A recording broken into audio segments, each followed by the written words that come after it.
Hello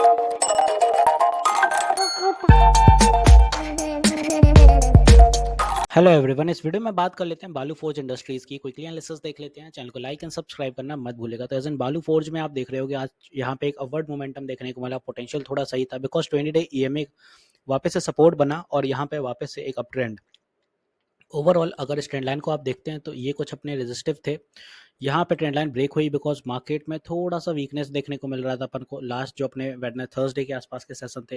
हालांकि Friday session थोड़ा better था बट आज इसमें सपोर्ट बन गया तो ये बाउंस कर गया। ओवरऑल अगर आप ये सारी चीज़ें आप हटा देते हैं, अपन मान लीजिए ये ट्रेंड लाइन भी हटा देते हैं कि इसमें कैसा बिहेव करेगा बिकॉज ट्रेंड लाइन के ऊपर क्लोजिंग हुई, ठीक है। यहाँ पे अगर एक जोन अपन क्रिएट करते हैं इधर पे तो फिर आपको थोड़ा अलग लेवल का क्लैरिटी देखने को मिलेगा। अब यहाँ पे आप पाओगे कि स्टॉक में जो भी पोटेंशियल बनेगा ऊपर के लिए वो रहेगा इस जोन में, क्योंकि ये जोन ब्रेक नहीं हुआ है। तो यहाँ पे इसीलिए 20 डे ईएमए भी अपना काम कर रहा है और जोन ब्रेक हो जाता तब कोई वीकनेस आती, मतलब वीकनेस थी यहाँ पे 722 के बाद। ये लेवल ब्रेक होता है तो फिर ये फर्दर फॉल करता, 700 का लेवल टेस्ट करता है यहाँ पे, यहाँ कहीं तक का 700 लेवल आता अपना। बट ये जोन ब्रेक नहीं हो पाया तो स्टॉक में यहीं से एक तेजी दिखी। अगर यहाँ से अपन एक ट्रेंड लाइन निकालते हैं तो ट्रेंड लाइन के अकॉर्डिंग आप देखें स्पेसिफिक सपोर्ट रेजिस्टेंस इसी ट्रेंड लाइन पे थे मल्टीपल। एक रेजिस्टेंस ये थी, दूसरी यहाँ कहीं, तीसरी ये थी। तो यहाँ पे इसका ब्रेकआउट हुआ है और स्टॉक 800 के साइकोलॉजिकल लेवल पे क्लोज हुआ है। गया जरूर 817 था। तो क्या ये ट्रेंड रिवर्सल है? वैसे अगर देखा जाए डेली टीएफ पे तो ये वापस से एक अप ट्रेंड बन रहा है शॉर्ट टर्म मूव के लिए। वीकली भी देखें तो वापस से यहाँ पे फिर से रेडी हो रहा है एक और पोटेंशियल बनाने के लिए, बिकॉज जो वीकली पे अपना आरएसआई ट्रेल कर रहा था वो 89 था, कूलिंग हुई तो ये गिर के 77 आ गया।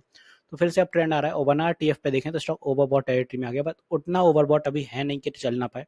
डेफिनेटली चल सकता है।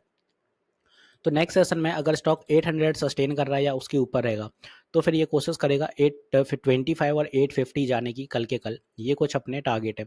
मतलब सिंपल है कि भाई अगर इसी जोन में ऊपर चल रहा है तो यहाँ तक के टारगेट अपने फिर से देखने को मिल सकते हैं 866। अगर 866 का ये ब्रेकआउट दे रहा है अपना ऊपर के लिए तो यहाँ पे फिर इसको सस्टेन करना होगा, तब ये 900 चलेगा। ओके, वरना इसी जोन में फिर ये कंसोलिडेट हो जाएगा, क्योंकि इसी जोन में पहले काफ़ी दिनों से हो चुका है ऑलरेडी। इसी जोन में ट्रेल कर रहा है, ये आप देखो यहाँ पे इसी टाइप से ट्रेल कर रहा है। तो इसी जोन में कंसोलिडेशन शुरू हो जाएगा फेस्ट का, तब गिरेगा ये। अभी तो एज इन फिर से वापस से रिकवरी देखने को मिल रही है।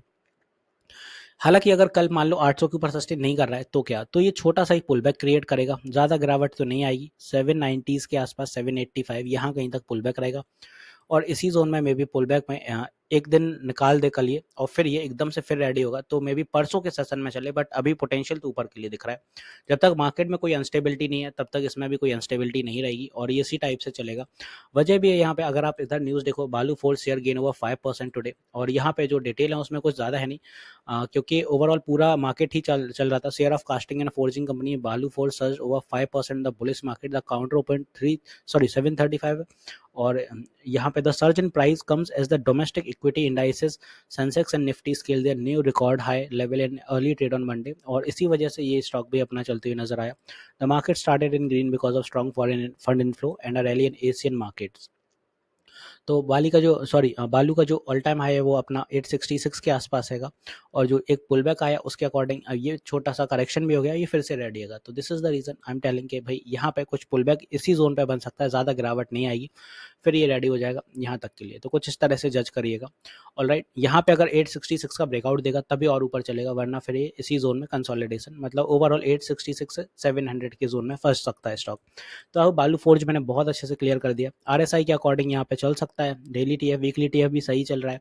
ईएमए के अकॉर्डिंग अगर आप देखें तो ईएमए सपोर्टिव है, तो यहाँ ईएमए से ज़्यादा दूर भी नहीं है, तो पोटेंशियल बनते हुए नजर आ रहे हैं। तो आई होप यहाँ मैंने सारी चीज़ें क्लियर कर दी। एक चीज़ और बता दूं, मैं लाइव सेशंस भी लेता हूँ मार्केट आर में, सुबह 11 बजे से और शाम 9 बजे भी लाइव आता हूँ, तो आप अपनी क्वेरी क्लियर कर सकते हैं, लाइव सेशन में इंटरेक्ट कर सकते हैं।